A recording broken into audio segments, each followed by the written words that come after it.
ladies and gentlemen, Rahima Siddiqui.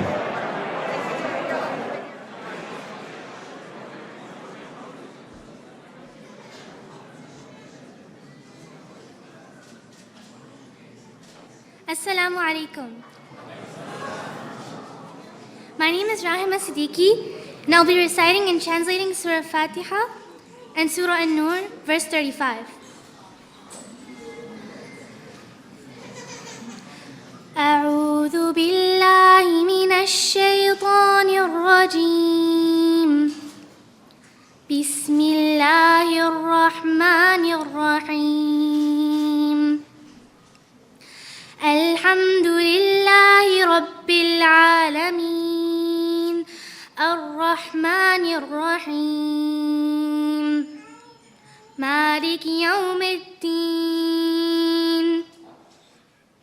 إياك نعبد وإياك نستعين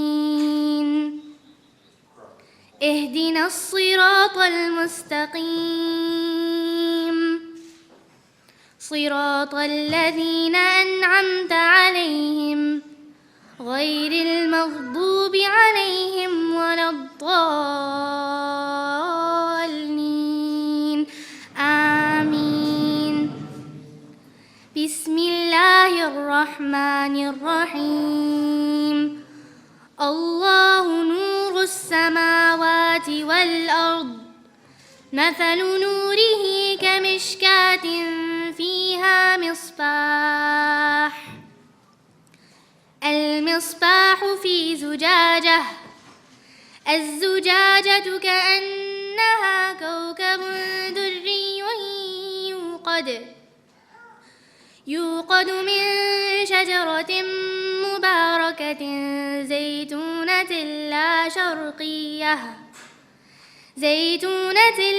شرقية ولا غربية يكاد زيتها يضيء ولو لم تمسسه نار نور على نور يهدي الله لنوره من يشاء ويضرب الله الأمثال للناس والله بكل شيء عليم صدق الله العظيم.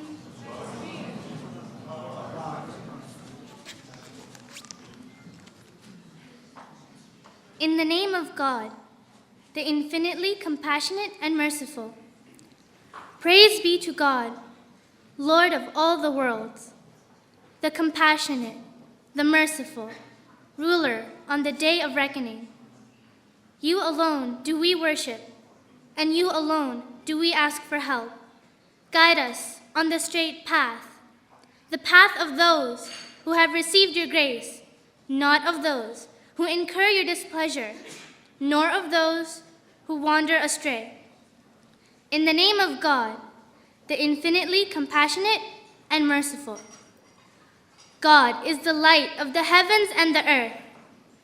The example of his light is like a niche, within which is a lamp. The lamp is within glass. The glass, as if it were a pearly white star, lit from the oil of a blessed olive tree. Neither of the east nor of the west, whose oil would almost glow, even if untouched by fire.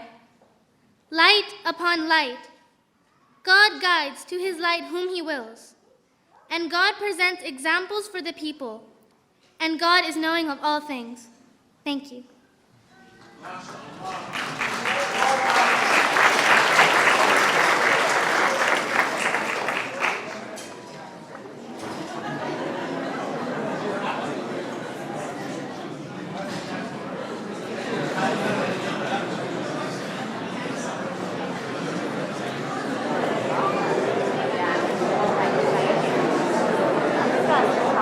I know.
Ladies and gentlemen, Aisha Osman.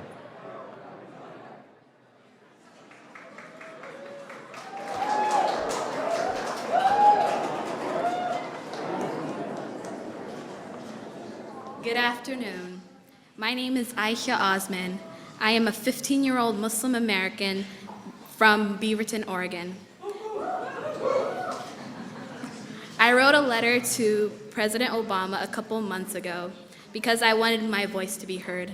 What I didn't know was that it would be heard by so many of you today. Growing up as an American Muslim is difficult and at times scary. At a very young age, I knew I was different from others because of the way people looked at me. As an African American Muslim, I've been called a terrorist and the N-word. What those people don't know is how proud I am to be an American. I am thankful that my parents chose America as their home. My mother was not able to get an education when she was younger, so I always tell her that whatever I accomplish, she has also accomplished. Though she is not here today, I think she can safely say she met the president.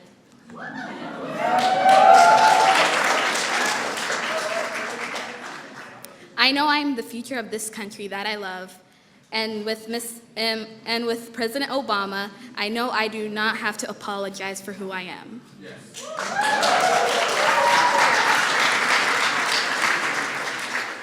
For a young Muslim teen who is trying to find her place in this world, that makes all the difference.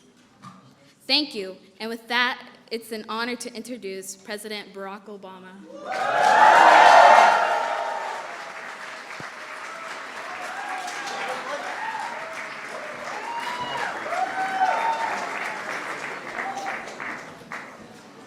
Hello, everybody.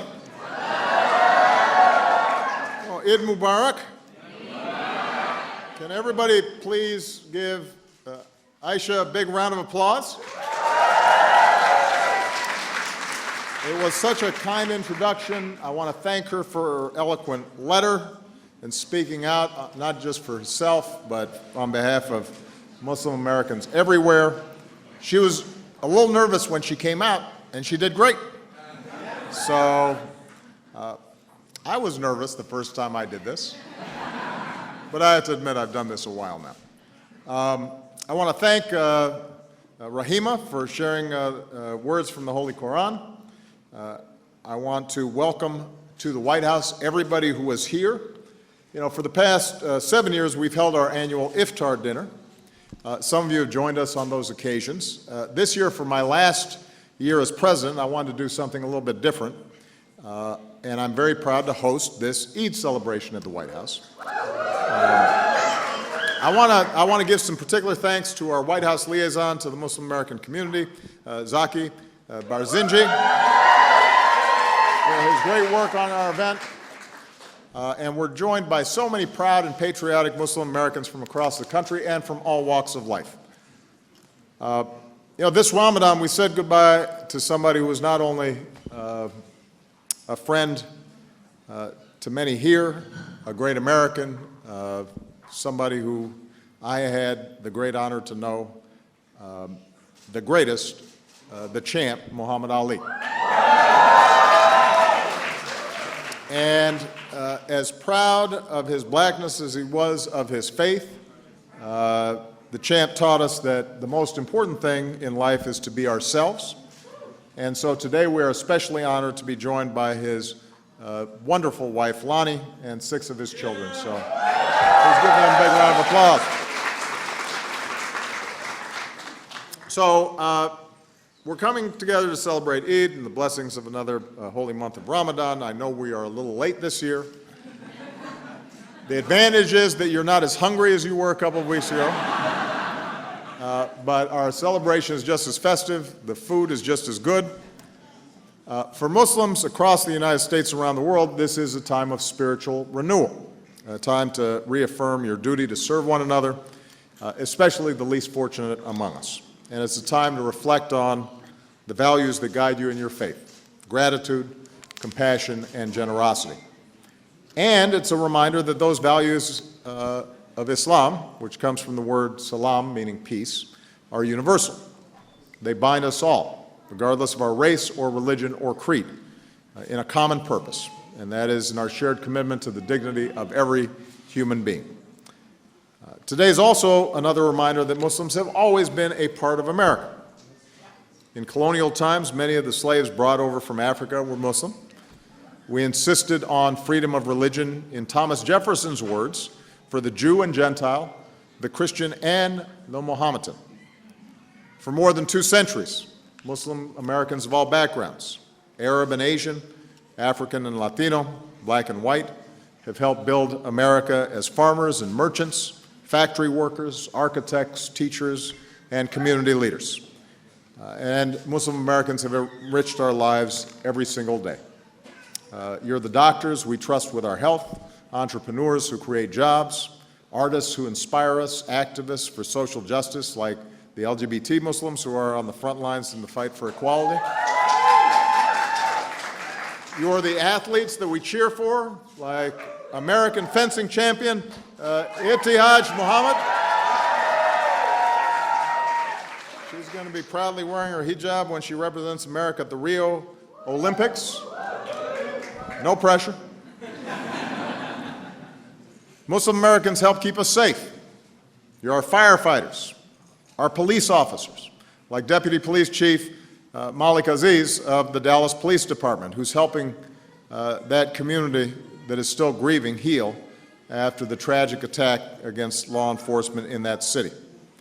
There can be no actual progress unless we actually work together,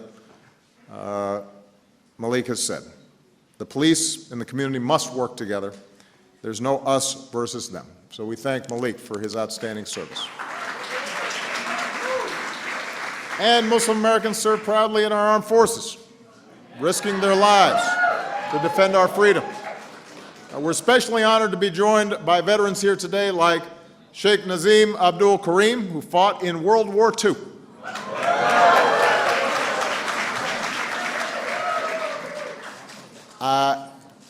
He said he's 95, but I think he's lying. He looks younger. He says he tells people he's 59. But we are so proud of him and what he's done to fight for our freedom. And I'd ask all our proud service members and veterans, if you can, to raise your hands so that we can thank you for your service.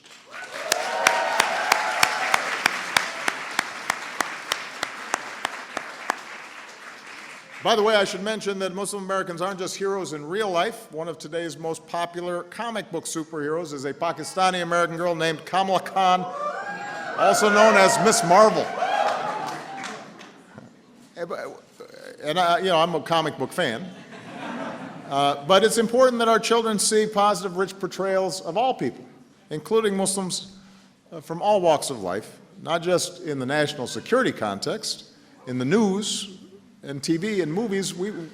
The diversity and depth of the Muslim American experience needs to be portrayed. So, let's be clear. Muslim Americans are as patriotic, as integrated, as American as any other members of the American family. And whether your family's been here for generations or you're a new arrival, you're an essential part of the fabric of our country. Now, of course, we can't deny that we're in challenging times right now. This is a difficult time for Muslim Americans. That we can't do. No. Michelle's going to come down and scold you. Don't say that. Like all Americans, you worry about the threat of terrorism, but on top of that, you fear that your entire community will be blamed for the violent acts of a few who do not represent your faith. As many of you know, earlier this year, I had the chance to visit the Islamic Society of Baltimore, and I met with some outstanding Muslim Americans from across the country, and they told me about the great work they're doing in business and education and medicine and social justice, but they were very honest with me about their anxieties and their fears of being targeted because of their faith. And I get heartbreaking letters like the one from Aisha, You know, she told me there were moments in my life where I'd want to just take off my hijab and leave my identity behind so I can fit in with my peers. Now, that's a young American, full of promise, full of possibility, fearful because of her faith. And we've seen a spike in Muslim Americans, including children, being attacked, mosques being targeted, especially during the final holiest days of Ramadan. And that shouldn't be happening in the United States of America. Singling out Muslim Americans, moreover, feeds the lie of terrorists like ISIL that the West is somehow at war with a religion that includes over 1 billion adherents. That's not smart national security. In fact, it is ISIL and al-Qaeda and organizations like those that are waging war on Muslim communities, even during the holy month. And discriminating against Muslim Americans is also an affront to the very values that already make our nation great. So, on days like this and on every day, we need to be clear about what we stand for. Muslim Americans and all Americans have to reject hatred. Muslim Americans and all Americans have to reject discrimination.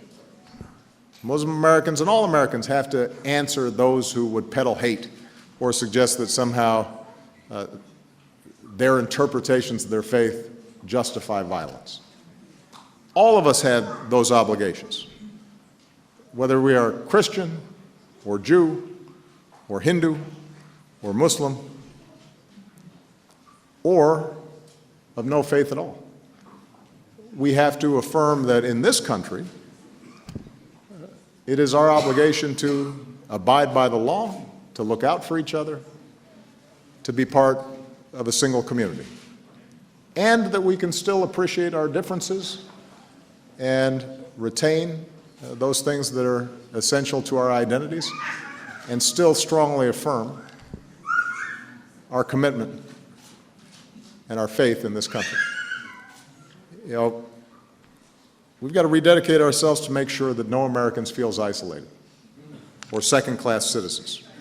And I especially want to speak to the young people who are here to make sure that you know that we see you, that we believe in you, and despite what you may sometime hear, you got to know that you're a valued part of the American family, and there's nothing that you cannot do.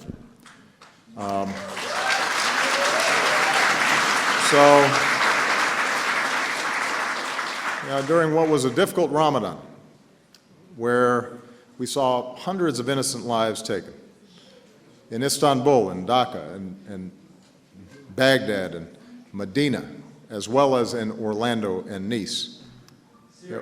And Syria, I was getting to Syria, but, well, look, I mean, the brutal images and suffering that are taking place there are heartbreaking.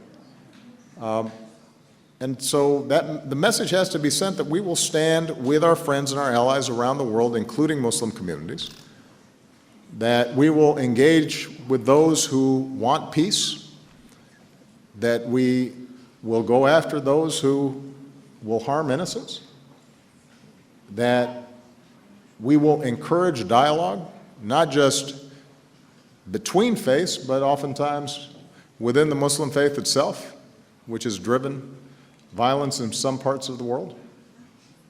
And in the face of terrorism, we will prevail. But we will prevail by working together, not driving each other apart. And that's ultimately what we have to do as Americans, to stand together and look out for one another. And we welcome those who believe in the basic promise of our country, that no matter who you are, what you look like, where you come from, how you worship, if you work hard, if you are responsible, if you are law-abiding, then you can make it here in America.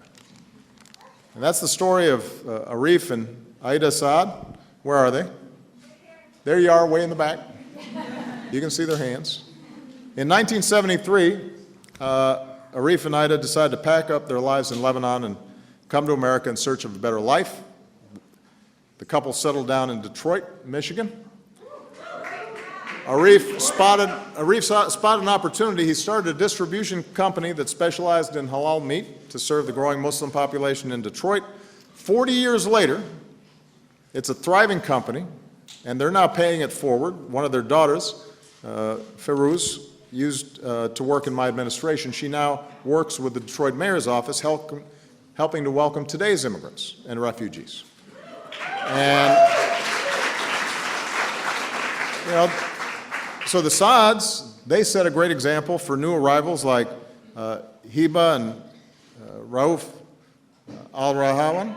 Hiba and Rauf, where are you? There you are. So back home in Syria, these two sisters watched as the growing violence leveled their neighborhood, demolished their home, destroyed their father's car company. And in 2012, their family fled Syria and spent 4 years in Malaysia as refugees.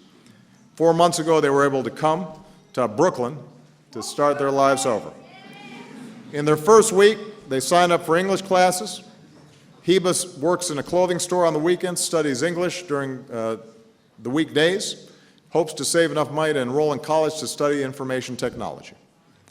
So when you look at the life that the Saads have built, you look at Muslim Americans in this room who've made incredible contributions in every possible field, it's not hard to imagine that these two sisters are going to do the same.